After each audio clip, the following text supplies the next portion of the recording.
नमस्कार विद्यार्थियों, हमारे YouTube चैनल पर आपका हार्दिक स्वागत है। साथियों, हमने पढ़ लिया था सवाई जयसिंह के बारे में पढ़ लिया था। हमारा जो आमेर का राजवंश चल रहा है उसमें हमने सवाई जयसिंह तक चर्चा कर ली थी। अब उसके बाद में हम ईश्वरी सिंह से चर्चा करेंगे। तो देखिए, जो आमेर का अगला शासक बनता है उसका नाम ईश्वरी सिंह है। हालांकि अब आमेर का नाम जयपुर हो चुका है, सवाई जयसिंह के समय से हो जाता है उसका नाम, ठीक है। तो इसका जो शासन काल है साथियों, वो रहा है 1743 से लेकर 1750। 1743 ईस्वी में सवाई जयसिंह की मृत्यु के बाद ये ईश्वरी सिंह शासक बनता है, लेकिन देबारी समझौता के तहत गृह क्लेश हो जाता है यहाँ पर, ठीक है। अब इसके समय एक युद्ध हुआ और इस युद्ध का नाम है राजमहल का युद्ध। तो कई बार पूछा जाता है राजमहल का युद्ध कब हुआ, तो 1747 में हुआ। ये युद्ध राजमहल टोंक में हुआ था। राजमहल जो नामक स्थान है वो कहाँ है, टोंक में है, ध्यान रखना। ये युद्ध ईश्वरी सिंह और माधो सिंह प्रथम के मध्य हुआ था। किस किस के मध्य हुआ? ईश्वरी सिंह और माधो सिंह प्रथम के मध्य हुआ था। और इस युद्ध में जीता कौन था? ईश्वरी सिंह। हार कौन गया था? माधो सिंह प्रथम हार गया था। इस युद्ध के विजय के उपलक्ष्य में ईश्वरी सिंह ने जयपुर के त्रिपोलिया बाजार में ईसर लाट, या जिसको सरगासुली या जय स्तंभ भी कहते हैं, उसका निर्माण कराया था। तो कई बार पूछा जाता है जयपुर में ईसर लाट का निर्माण किस उपलक्ष्य में कराया था? राजमहल युद्ध विजय के उपरांत इसको करवाया गया था। और किसने कराया था? ईश्वरी सिंह ने कराया था। और ईसर लाट के अन्य नाम मिलते हैं, सरगासुली, जय स्तंभ वगैरह जो भी है, इसके नाम मिलते हैं। इसके अलावा इसके समय एक और फेमस युद्ध हुआ है, उसके बारे में भी आपको याद रखना है, बगरू का युद्ध। देखो, एक तो राजमहल का युद्ध हुआ टोंक में, एक बगरू का युद्ध, और बगरू वर्तमान में जयपुर में है, ठीक है। ये युद्ध ईश्वरी सिंह और उधर है माधो सिंह, लेकिन माधो सिंह प्रथम के साथ में कौन आ गया? मराठा मल्हार राव होलकर। और बूंदी का जो अपदस्थ शासक है उमेश सिंह आ गया। और कोटा, ये कोटो नहीं है, कोटा है, ध्यान रखना, कोटा का दुर्जन साल। तो एक तरफ तो ईश्वरी सिंह है, दूसरी तरफ कौन है? मराठा मल्हार राव होलकर है, बूंदी का अपदस्थ शासक उमेश सिंह है, और दुर्जन साल। ये तीनों तो एक तरफ है, और एक तरफ है ईश्वरी सिंह। तो इस युद्ध में जीतेगा कौन? जाहिर सी बात है, ज़्यादा संख्या उसकी, मजबूत संख्या उनकी, तो माधो सिंह प्रथम जीत जाता है इस युद्ध में, ठीक है। और एक और युद्ध के बारे में आपको याद रखना है, मानपुर का युद्ध। ये मानपुर का युद्ध, मानपुर है कहाँ पर? अलवर में ये हुआ था। इस युद्ध में सवाई ईश्वरी सिंह ने अहमद शाह अब्दाली की सेना को पराजित किया था, ठीक है। मराठों से डरकर ईश्वरी सिंह ने आत्महत्या कर ली थी। एकमात्र शासक जिसने मराठों के दबाव के कारण आत्महत्या की थी। आपसे पूछा जाए आमेर का एकमात्र शासक जिसने मराठों के दबाव में आकर आत्महत्या कर ली थी, उसका नाम क्या? ईश्वरी सिंह था। ईश्वरी सिंह को जागृत देव या भौमिया देव के उपनाम से भी जाना जाता है। तो ये सारे फैक्ट थे साथियों, ईश्वरी सिंह के बारे में आपको याद करने थे, ठीक है।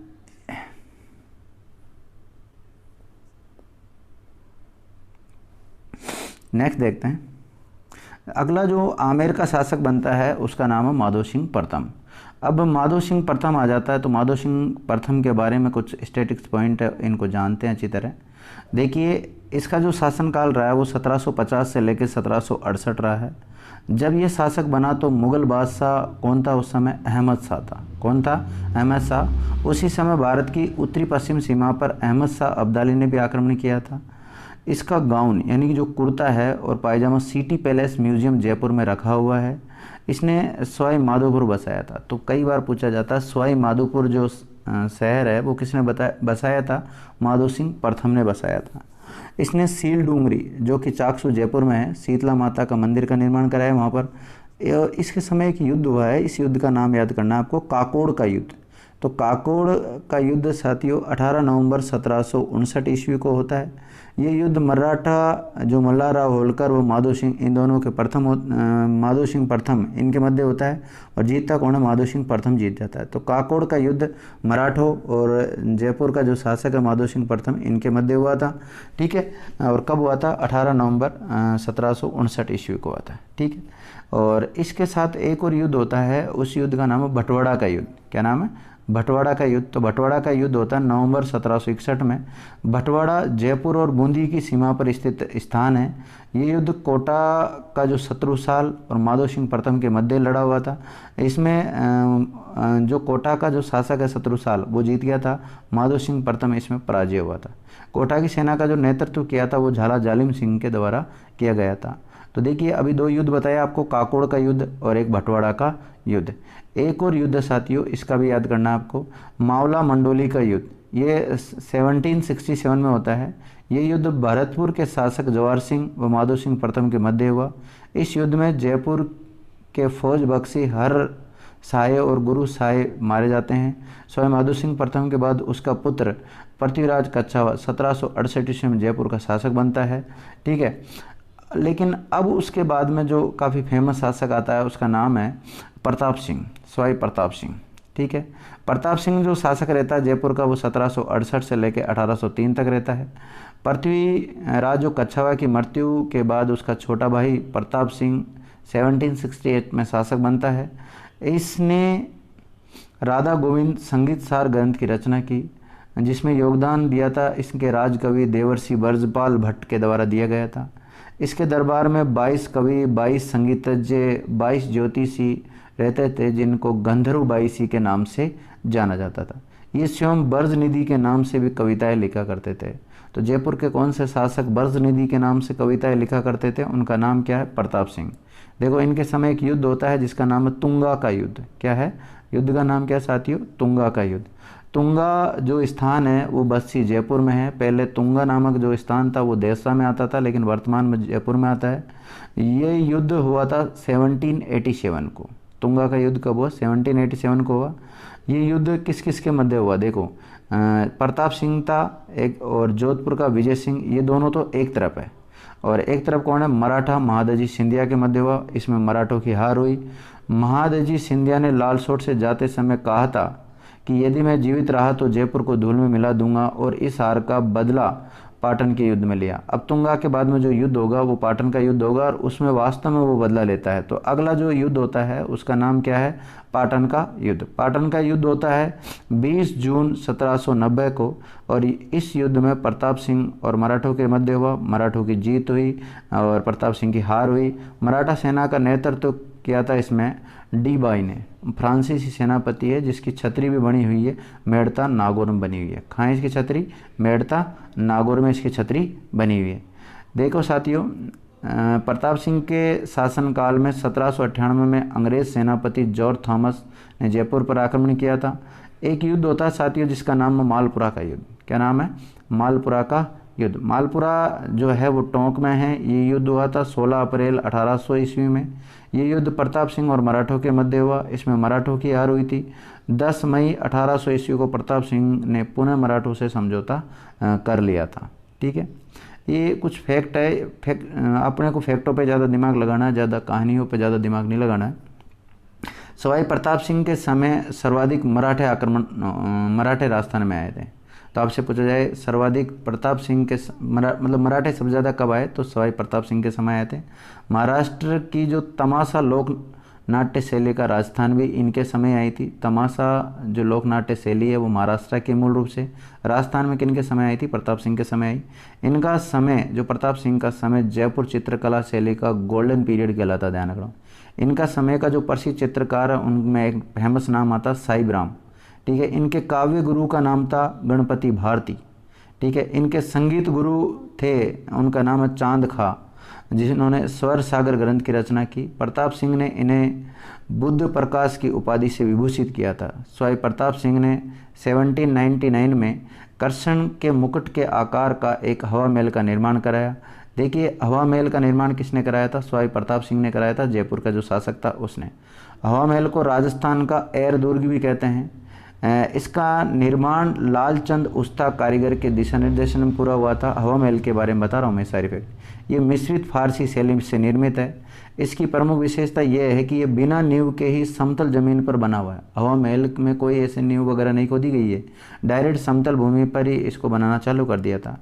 इसको बनाने का उद्देश्य महारानियों के द्वारा खिड़कियों के पीछे बैठकर, जैसे जयपुर में गणगौर की सवारी निकलती वो हो गया, जन्माष्टमी हो गया, तथा बाजार की हलचल को देखना था। ठीक है, इस हवा महल में छोटी बड़ी अगर हम खिड़कियों की बात करें तो 953 खिड़कियां हैं और 152 झरोखे हैं, और ये 5 मंजिल का बना हुआ है। कितने मंजिल का बना हुआ है? पहली मंजिल को प्रताप मंदिर या शरद मंदिर के नाम से जाना जाता है। दूसरी जो मंजिल है उसको रतन मंदिर के नाम से जाना जाता है, तीसरी को विचित्र मंदिर, और चौथी को प्रकाश, और पांचवी को हवा मंदिर के नाम से जाना जाता है। तो पांचों मंजिलों का अलग अलग नाम है, वो भी आपको पता रखना है। अब जयपुर के जो अगले शासक बनते हैं उनका नाम है जगत सिंह द्वितीय। क्या नाम है? जगत सिंह द्वितीय। इनका शासनकाल रहता है 1807 से लेकर 1818 ईस्वी तक। सवाई प्रताप सिंह के बाद ये शासक बनते हैं। इनके समय एक युद्ध होता है और इस युद्ध का नाम आपको याद रखना है। इस युद्ध का नाम है गिंगोली का युद्ध। क्या नाम है? गिंगोली का युद्ध 12 मार्च 1807 को होता है। गिंगोली नामक स्थान पर्वतसर में है, और पर्वतसर कहाँ है? नागौर में। देखिए, जो गिंगोली का युद्ध होता है वो जयपुर और अमीर खां पिंडारी तो एक तरफ रहते हैं और जोधपुर के मध्य होता है। कृष्णा कुमारी विवाद को लेकर हुआ। मैंने बताया था आपको, ये 3 रियासतें हैं। देखो, ये तो है मेवाड़ रियासत, ये है मारवाड़ रियासत, और ये है जयपुर रियासत। जयपुर का जो शासक है उसका नाम जगत सिंह द्वितीय है, और मारवाड़ का शासक था उसका नाम भीम सिंह, और भीम सिंह की पुत्री थी कृष्णा कुमारी। ठीक है। अब कृष्णा कुमारी का विवाह तय हुआ था मारवाड़ का जो कुंवर भीम सिंह था उसके साथ, लेकिन कुंवर भीम सिंह की मृत्यु हो जाती है।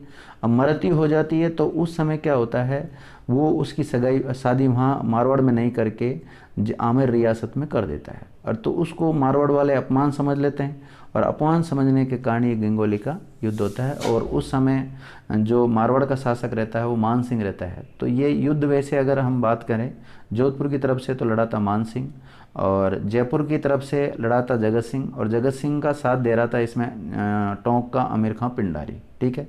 और बाद में कुछ इतिहासकार कहते हैं कि जो कृष्णा कुमारी थी मेवाड़ महाराणा भीम सिंह की पुत्री, इसको जहर दे के मरवा दिया गया था अमीर खां पिंडारी के कहने पर। ठीक है। तो वो तो अलग अलग इतिहासकार इस बात को बोलते हैं। बाकी जब हम मेवाड़ का इतिहास पढ़ेंगे या मारवाड़ का इतिहास पढ़ेंगे, जब भी वहाँ पर चर्चा में आता है तो वहाँ और देख लेंगे। देखिए, एक रस कपूर वेश्या के कारण इनको जयपुर का बदनाम शासक भी कहा जाता है। देखिए, अगर आपसे पूछा जाए जगत सिंह द्वितीय को बदनाम शासक क्यों कहा जाता है, क्योंकि ये रस कपूर वेश्या के प्यार में पड़ गए थे ये, इसलिए इनको कहा जाता है। इनके समय में सेना की भर्ती और वेतन के लिए बख्शी नामक अधिकारी की नियुक्ति की। देखो, बख्शी नामक अधिकारी की नियुक्ति इनके समय हुई है, तो इसका भी नाम आपको याद करना है। इसने 2 अप्रैल 1818 को, कब? 2 अप्रैल 1818 को अंग्रेजों से संधि कर ली, और इनका निधन हो गया था 21 दिसंबर 1818 को। तो अब अगला जो शासक बनता है जयपुर का, उसका नाम क्या साथियों? उसका नाम है सवाई जयसिंह तृतीय। क्या नाम है? सवाई जयसिंह तृतीय। और सवाई जयसिंह तृतीय 1819 से लेकर 35 तक रहेगा। इनका पिता का नाम था जगत सिंह द्वितीय, और इनकी मृत्यु के बाद ये शासक बनता है। और इसके समय जयपुर की जनता ने अंग्रेज कैप्टन ब्लैक की हत्या कर दी थी, और इसकी जो मृत्यु हो जाती है वो 1835 में हो जाती है। 1935 नहीं है साथी, 1835 कर लेना है इसको। ये 1935 नहीं है, 1835 तक रहेगा शासनकाल। अब जो अगला शासक बनता है वो बनेगा जयपुर का, उसका नाम है राम सिंह द्वितीय। राम सिंह द्वितीय 1835 से लेकर 1880 तक रहता है, और इसके पिता का नाम है सवाई जयसिंह तृतीय। ठीक है। इनके पिता की मृत्यु के समय इनकी आयु लगभग 16 वर्ष थी। ठीक है। इनके वयस्क होने तक जयपुर का जो प्रशासक नियुक्त किया गया था वो मेजर जॉन लुडलो को नियुक्त किया गया था, जो जनवरी 1840 ईस्वी तक संभाला था इसने। ठीक है। इसके समय 1845 ईस्वी में जयपुर में महाराजा कॉलेज और संस्कृत कॉलेज की स्थापना की गई थी। ठीक है। और नेक्स्ट फैक्ट क्या है इसके बारे में? लॉर्ड लुडलो ने जयपुर में कन्यावाद, दहेज प्रथा, सती प्रथा, बाल विवाह पर रोक लगा दी थी। इसने 1857 की जो क्रांति हुई थी उसमें अंग्रेजों का तन मन धन के साथ दिया था, इसलिए अंग्रेजों ने इससे कोटपुतली की जागीरी तथा सितार-ए-हिंद की उपाधि दी थी। जो अंग्रेजों के भक्त होते थे साथियों, उनको सितार-ए-हिंद जैसी उपाधियाँ दी जाती थी। तो कई बार पूछा जाता है, जिस समय 1857 की क्रांति हुई थी तो उस समय जयपुर रियासत का जो शासक था उसका नाम क्या था? राम सिंह द्वितीय। तो ये याद करना, थोड़ा ध्यान रखना इसका। इसने 1857 में जयपुर में मदरसा-ए-हुनरी यानी कि राजस्थान स्कूल ऑफ आर्ट्स की स्थापना भी की है। अब देखो, इसके समय जयपुर की यात्रा पर कौन कौन आए, उनका नाम याद करना है आपको। लॉर्ड मेयो आया, लॉर्ड नॉर्थब्रुक आया, प्रिंस ऑफ वेल्स अल्बर्ट, ये भी इनके समय आया था। इसके शासनकाल में 1876 में ब्रिटेन के सम्राट प्रिंस ऑफ वेल्स यानी कि एडवर्ड पंचम के जयपुर आगमन पर इसने जयपुर को गेरुए रंग से रंगवाया था, यानी कि गुलाबी रंग से, इसलिए जयपुर को पिंक सिटी के नाम से भी जाना जाता है। ठीक है, जयपुर के लिए पहली बार पिंक सिटी शब्द का प्रयोग जो किया सबसे पहले ब्रिटिश पत्रकार स्टैनले रीड ने किया था। आपसे देखो, आपको सबको पता है कि जयपुर को गुलाबी सिटी कहते हैं, पिंक सिटी के नाम से जाना जाता है, गुलाबी शहर या पिंक सिटी। लेकिन पिंक सिटी शब्द का प्रयोग पहली बार किसने किया? एक ब्रिटिश पत्रकार है जिनका नाम है स्टैनले रीड, और उन्होंने उनकी एक पुस्तक है, उस पुस्तक के अंतर्गत इसका पिंक सिटी का नाम लिया है, और उसका नाम क्या है? The royal town of India पुस्तक का नाम है, उसमें इसका नाम का उल्लेख किया उन्होंने, पिंक सिटी का। देखो साथियों, इसके राज्य में आए विशिष्ट अतिथियों को ठहरने के लिए रामबाग पैलेस बनवाया गया तथा 1868 में अकाल राहत कार्यों के अंतर्गत 4 लाख रुपए खर्च करने इसमें रामनिवास बाग का भी निर्माण करवाया गया। इसके शासनकाल में आए हुए लॉर्ड मेयो, क्या नाम है? लॉर्ड मेयो ने जयपुर व अजमेर की यात्रा की और 1870 ईस्वी में आयोजित दरबार में मेयो कॉलेज की भी स्थापना करने की इन्होंने घोषणा की। 1875 में लॉर्ड नॉर्थबुक ने भी जयपुर की यात्रा की थी, और 1876 में प्रिंस ऑफ वेल्स यानी वेल्स के राजकुमार प्रिंस अल्बर्ट की जयपुर यात्रा के दौरान अल्बर्ट हॉल की नींव इनके हाथों रखवाई गई थी। आपसे पूछा जाए अल्बर्ट हॉल कहाँ है, तो जयपुर में है। इसके बारे में कुछ फैक्ट है वो जान लेते हैं। अल्बर्ट हॉल का जो वास्तुकार था उसका नाम था सर स्टीव जैकब। इस अल्बर्ट हॉल का जो निर्माण किया गया वो हिंदू, इस्लामिक और ईसाई शैली से किया गया, तीनों शैलियाँ का मिश्रण है इसमें। इसकी आकृति लंदन के जो ओपेरा हाउस है जैसी है, और लंदन का जो ओपेरा हाउस है उसकी आकृति कैसी? पिरामिड की तरह है। ठीक है, ये भित्ति चित्रों के लिए काफ़ी फेमस है। 21 फरवरी 1887 में माधव सिंह द्वितीय के समय इसका उद्घाटन भी किया गया था।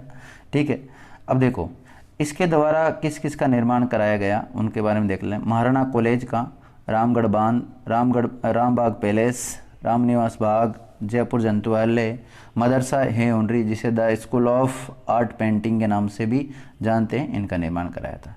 देखो साथियों, इनका जो शासनकाल है वो बल्यू पोट्री का गोल्डन पीरियड कहलाता है। इसके शासनकाल में प्रथम फारसी थिएटर यानी जिसको राम प्रकाश थिएटर भी कहते हैं स्थापित करवाया गया, जो कि राजस्थान तथा उत्तरी भारत का पहला रंगमंच था। ये वेरी वेरी इंपॉर्टेंट है। इनके काल में स्वामी दयानंद सरस्वती 3 बार जयपुर आए थे। इन्होंने संस्कृत पर चर्चा के लिए मौज मंदिर की स्थापना करवाई थी। इसका काल संस्कृत भाषा की रचनाओं का गोल्डन पीरियड कहलाता है। इसी के काल में विद्वानों को संरक्षण मिलने के कारण जयपुर दूसरा काशी भी कहा जाने लगा था साथियों। ठीक है, उसके अलावा एक मिनट, थोड़ा आगे हो गया, एक मिनट, ये निकल गया, थोड़ा पीछे हो गया था। ये पूरी पीडीएफ ही है, वैसे पूरी पीडीएफ को मैं आपको पढ़ा रहा हूँ। ठीक है, ये आ गया। इसी के काल में विद्वानों को संरक्षण मिलने के कारण जयपुर को क्या कहा गया? दूसरा काशी भी कहा जाता है। लेकिन इनके निसंतान मृत्यु हो जाती है 1880 में। ठीक है, और इन्होंने एक पुत्र को लिया था, दत्तक पुत्र था इनका, जिसका नाम था माधव सिंह। एक पुत्र गोद लिया था जिसका नाम क्या था? माधव सिंह द्वितीय। अब देखो अगला जो शासक बनता है जयपुर का उसका नाम क्या? माधव सिंह द्वितीय। हालांकि ये दत्तक पुत्र है राम सिंह द्वितीय। देखो ये आ गया, राम सिंह द्वितीय का दत्तक पुत्र है और 1880 से लेकर 1922 तक शासक रहेगा। इसका एक अन्य नाम मिलता है माधव सिंह द्वितीय का, बब्बर शेर। क्या? इसको बब्बर शेर भी कहते हैं। इन्होंने बनारस हिंदू विश्वविद्यालय यानी कि BHU की स्थापना हेतु मदन मोहन मालवीय को 5 लाख रुपए दिए थे। इसने सिटी पैलेस में मेहमानों की नवाजी के लिए मुबारक महल जो हिंदू, इस्लामिक और ईसाई शैली में बनवाया था, जिसे मानसिंह द्वितीय ने बाद में सिटी पैलेस म्यूजियम जयपुर का हिस्सा बना दिया था। इसने अपनी 9 रानियों के लिए नाहरगढ़ में 9 महल बनवाए थे। 9 रानियों के लिए क्या बना दिए इसने? 9 महल बनवा दिए थे। इसने 2 चांदी के जल पात्रों का निर्माण कराया जो विश्व के सबसे बड़े चांदी के पात्र है, ध्यान रखना। 1902 में ब्रिटिश सम्राट एडवर्ड सप्तम के राज्याभिषेक में भी ये शामिल होने के लिए जाते हैं इंग्लैंड गए थे। और इनके शासनकाल में 1904 में समस्त देशी रियासतों में डाक टिकट एवं पोस्ट कार्ड की शुरुआत जयपुर रियासत में कर दी गई थी। ठीक है। इसके काल में कवि ब्रज वल्लभ ने जयपुर बहार नामक ग्रंथ की रचना की। इनकी भी निसंतान मृत्यु हो गई थी 1922 में। तो माधो सिंह द्वितीय ने फिर एक पुत्र गोद लिया जिसका नाम था मान सिंह द्वितीय। क्या नाम था? मान सिंह द्वितीय। अब हम पढ़ेंगे जो भी फैक्ट है वो किसके बारे में पढ़ेंगे? मान सिंह के बारे में। मान सिंह का शासनकाल रहता है 1922 से 1956। माधो सिंह का ये दत्तक पुत्र था। स्वतंत्रता के समय अगर पूछा जाए शासक कौन था जयपुर का, तो मान सिंह द्वितीय था। इसके शासनकाल में 1924 में जयपुर में आबकारी विभाग की स्थापना हुई थी। ठीक है, इसके बारे में काफ़ी फैक्ट है वो जानना कभी काफ़ी पूछे जाते हैं, मतलब लगभग सारे फैक्ट पूछे जाते हैं। ठीक है, इसके शासनकाल में सिटी पैलेस के जनानी ड्योढ़ी की भी स्थापना हुई थी। 1942 में इनके शासनकाल में हाईकोर्ट व राजस्थान मंडल राजस्व मंडल है, राजस्थान मंडल नहीं है, राजस्व मंडल कर लेना इसको, राजस्व मंडल की स्थापना हुई। 1943 में हिंदी को राजभाषा घोषित करने के लिए राजभाषा आंदोलन हुआ, जिसके परिणाम स्वरूप हिंदी उर्दू के साथ साथ राजभाषा घोषित कर दी गई थी। दिसंबर 1948 में जयपुर नगर में भारतीय राष्ट्रीय कांग्रेस का अधिवेशन दिसंबर 1948 में जयपुर नगर में भारतीय राष्ट्रीय कांग्रेस का अधिवेशन हुआ। यह अधिनियम अपने शान और शौकत के लिए प्रसिद्ध है। इसकी अध्यक्षता की थी पट्टाभी सीतारामैया ने। किसने की थी? पट्टाभी सीतारामैया ने की थी। देखो अगला, 30 मार्च 1949 को एकीकरण के चौथे चरण में, यानी कि जिसको हम बृहत राजस्थान के नाम से भी जाना जाते हैं, राज प्रमुख इनको बनाया गया था। 1 नवंबर 1956 तक रहे थे। 1956 ईस्वी में मान सिंह को स्पेन में भारत का राजदूत नियुक्त भी किया गया था। ये विश्व के सर्वश्रेष्ठ खिलाड़ी भी थे। ठीक है, पोलो खेलते थे ये। अब देखो, इनका विवाह हुआ था कूच बिहार पश्चिम बंगाल की जो गायत्री देवी, माता गायत्री देवी, अभी इलेक्शन भी लड़ी थी इन्होंने। ठीक है, इनके काल में जयपुर में पहली बार विद्युत सुविधा भी शुरू हुई थी। जून 1970 में पोलो खेलते हुए घोड़े से गिरने के कारण इनकी मृत्यु हो जाती है। ठीक है, देखो आपने मिर्ज़ा इस्माइल का नाम सुना होगा। जयपुर जब पढ़ते हैं तो मिर्ज़ा इस्माइल का नाम भी आप सुनते हैं। तो मिर्ज़ा इस्माइल के बारे में कुछ फैक्ट हैं वो जान लेते हैं। ये जो शासक थे ये तो हो गए पूरे। देखो, मिर्ज़ा इस्माइल ये मान सिंह द्वितीय का प्रधानमंत्री था। इन्हें आधुनिक जयपुर का निर्माता भी कहा जाता है। इन्होंने जयपुर शहर को सुनियोजित तरीके से चारदीवारी के बाहर बसाया था और इनकी याद में जयपुर शहर में MI रोड बनाया गया। तो MI रोड, MI मतलब मिर्ज़ा, आई मतलब इस्माइल, तो इसको मिर्ज़ा इस्माइल रोड के नाम से भी जाना जाता है। वो बनाया गया है इनकी याद में। ठीक है, इसी प्रकार जो महारानी गायत्री देवी है उनके बारे में कुछ फैक्ट है वो जान लेते हैं। इनकी वाइफ थी ना वो। देखो, महारानी गायत्री के जो पति हैं उनका नाम मान सिंह द्वितीय, जो कि जयपुर रियासत के अंतिम शासक थे और ये राजस्थान से लोकसभा में जाने वाली पहली महिला भी बनी थी जो भारत की लोकसभा सीटें हैं लोकसभा में जीती थी है। ठीक है, ये स्वतंत्र पार्टी की नेता थी। कौन सी, अगर पूछा जाए गायत्री देवी की पार्टी का नाम क्या था, तो आपको क्या बताना है? स्वतंत्र पार्टी। देखिए, 1662 नहीं है, 1962 है। 1962 ईस्वी के चुनाव में रिकॉर्ड मत हासिल कर गिनीज बुक में नाम दर्ज कराया था। देखो साथ ही ये छोटी छोटी मिस प्रिंटिंग हो जाती तो इसको आप ज़्यादा इशू मत बनाना। ये 1662 नहीं, ये क्या है? 1962 है के चुनाव में रिकॉर्ड मत हासिल कर गिनीज बुक में नाम दर्ज कराया था। 1976 में इन्होंने अपनी आत्मकथा लिखी, ए प्रिंसेस रिमेंबर्स। ठीक है, इन्होंने राजस्थान की विलुप्त प्राय बली पोट्री कला को वापस प्रोत्साहन किया। राजस्थान में पहली मर्सिडीज कार गायत्री देवी के द्वारा लाई गई थी। कई बार पूछा जाता है ये प्रश्न, ये छोटे मोटे जो एग्जाम होते हैं उनमें पूछ लिया जाता है। इनका निधन हो जाता है साथियों 29 जुलाई 2009 को। राजस्थान का पहला महिला कन्या विद्यालय जिसका नाम महारानी गायत्री देवी गर्ल्स है स्कूल है, जयपुर में है। इसके अलावा देखिए कुछ और फैक्ट हैं, इनके बारे में हम जान लेते हैं।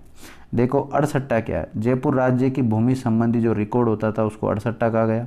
मिर्जा राजा मान सिंह और कोटा के अजीज को अकबर के समय 7000 की मनसबदारी प्रदान की गई थी। ये भी कई बार फैक्ट पूछा जाता है, ये इम्पोर्टेंट फैक्ट है इसलिए मैंने आपको बता दिया। तो इस प्रकार जयपुर रियासत का ये तीसरा पार्ट में ये सारा वीडियो में हमने कवर कर लिया। तो 3 वीडियो बने जयपुर के और उसी में जयपुर का इतिहास लगभग हमने पूरा कंप्लीट कर लिया। काफ़ी अच्छे फैक्ट देने की हमने कोशिश की है। जिन विद्यार्थियों ने जयपुर का पार्ट 1 और पार्ट 2 नहीं देखा है वो पहले उनको देख लें, फिर उसके बाद में इस पार्ट को देखोगे तो शायद हो सकता है आपके कंसेप्ट काफ़ी क्लियर होंगे, आपके पास काफ़ी कंटेंट पहुंच चुके होंगे। थैंक यू मित्रों, आपने हमें कीमती समय दिया, उसके लिए आपका बहुत बहुत धन्यवाद।